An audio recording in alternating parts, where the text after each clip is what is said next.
Hey guys, welcome back to my channel and thanks for joining me again. This week it's chord melody time. We're going to learn an arrangement of It Could Happen to You, one of the great old jazz standard ballads. So many great versions of this are out there, but my favourite would be the Chet Baker version. So that version would be my main reference point for this chord melody, and we're doing it in that same key as well, the key of G. I know people often like to play this in F, but we've gone for the key of G, just like Chet Baker did. Before getting into this piece, as a kind of primer, I would recommend going back and checking out my Jazz Survival Guide video and also my 3-note voicings video. I'll link to both of those in the description, and that should have you covered for most of the chord shapes and voicings that we'll be using today. Here's our first line.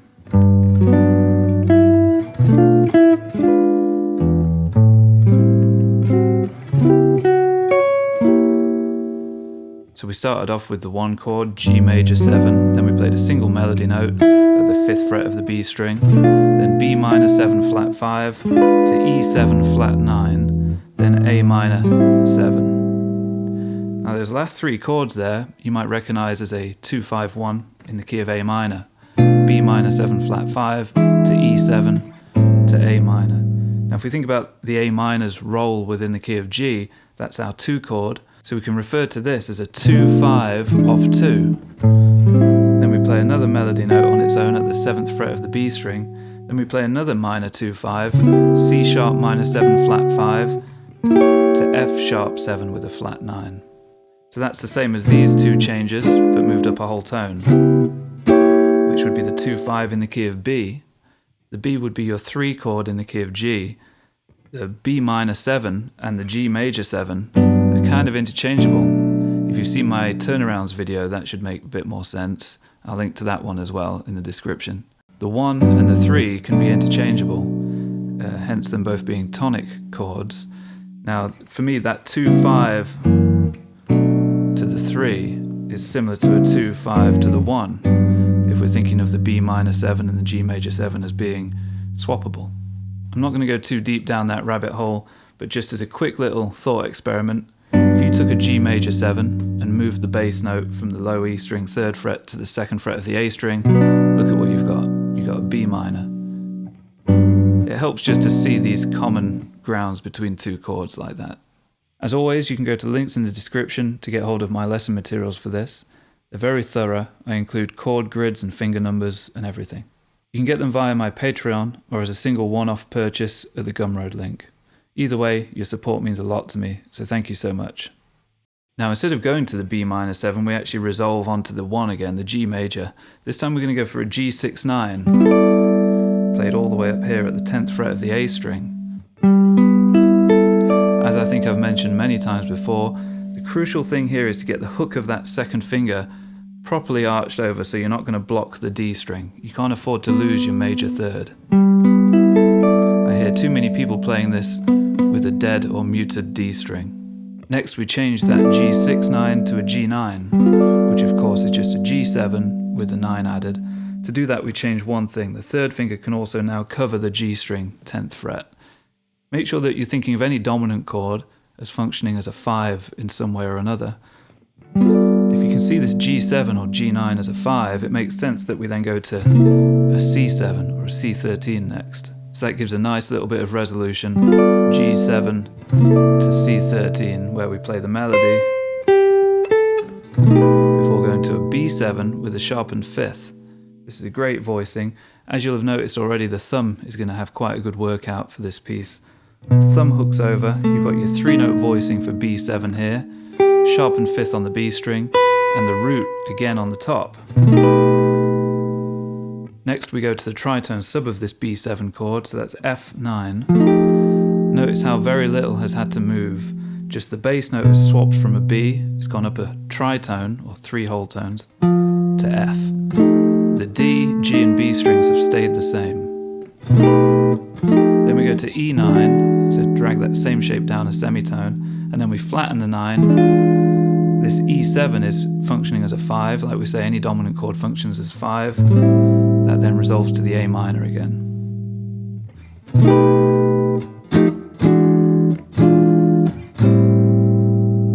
Now for the A minor we're going to play an A minor 7, but with the 9 added on top at the 7th fret of the top E string. Then we go to another really good full sounding thumb over kind of chord. There's a couple of ways you can look at this. I'm thinking of F9, just like we had earlier on, but with a sharp 11 on the top, and the 5th in the bass as well as the root. Massive sounding chord.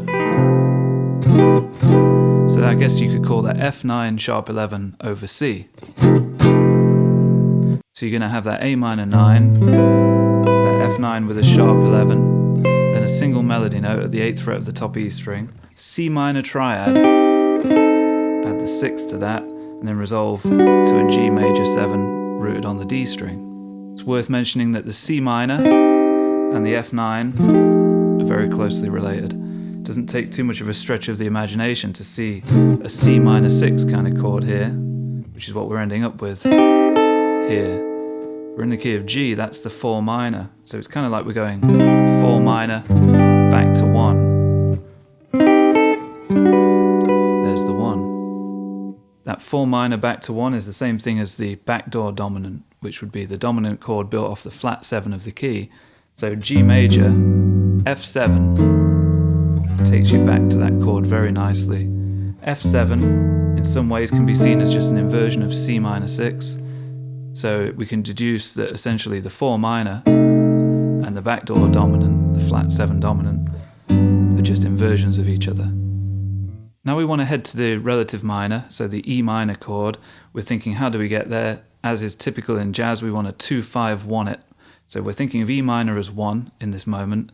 We're thinking what would be the 2 and the 5 of that.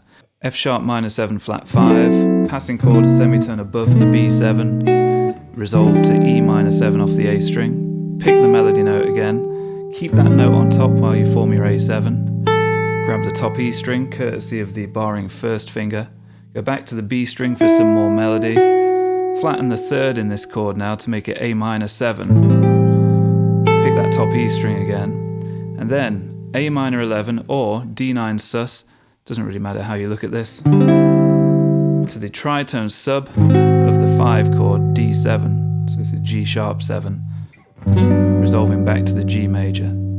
So at the end there you've got this lovely alternative to a 2-5-1, D9 sus, which is really functioning as if it's A minor 11, then the tritone sub of D7, resolve back to the 1, the G major 7. I'll just play that last run of chords. You've got the 2-5 of D, 2-5 of G. As is often the case in jazz, it boils down to a lot of 2-5 movement. The B section is going to kick off the same way as the A section did. We're on the 1, bit of melody to this 2-5 of 2, 2-5 of 3, to the 1, to the 4 dominant, to this spicy B7 sharp 5. Now here we could just replay the chord progression from earlier, because we've got the same destination. We want to get to A minor, only this time I'm going to play a lick. Let's play something lead based instead of chord based. We want to play some kind of phrase that outlines the changes of a B7 altered to an E7 altered, resolving to an A minor 7. So of course we basically have infinite choices available to us here. All that really matters is that we fit something in tidily that doesn't overstep the bar lines too much and keeps things sounding nice and structural. I've also included an alternative at the bottom of the sheet just to give you something else to work on. This is what I've gone with.